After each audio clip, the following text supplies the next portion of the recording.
Mga awit 112. Purihin ang Panginoon. Mapalad ang taong may takot sa Panginoon na ikinagagalak ang kanyang mga tagubilin. Ang lipi niya ay kakikitaan ng kadakilaan. Ang kanyang salinlahi ay pagpapalain. Kasaganaan at kayamanan ang mahahanap sa kanyang tahanan, at kanyang pagiging matuwid ay magpapatuloy magpakailanman. Sa mga tuwid na tao nagmumula ang liwanag sa kadiliman. Siya ay puno ng kabutihan at pagmamahal, maawain at makatarungan. Kinakikitaan ng pagpapala ang mabuting tao, at pagdating sa pera siya'y nagpapahiram. Masugid na pag-iingat ang kanyang gabay sa kanyang mga nakakapanayam. Magpakailanman, tiyak hindi siya magagambala.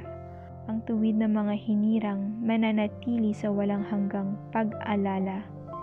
Hindi siya matatakot sa mga masamang balita. Ang kanyang puso ay nakaangkla at sa Panginoon nagtitiwala. Ang kanyang puso ay matatag. Hindi siya matatakot ni mangangamba hanggang makita niyang katapusan ng kanyang kalaban.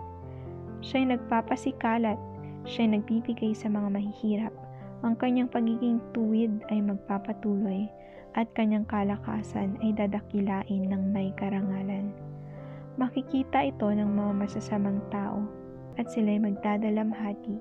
Sila'y magugunaw at ang kanilang ngipin ay magngangalit. Ang ninanais ng mga masasama ay tiyak masasawi.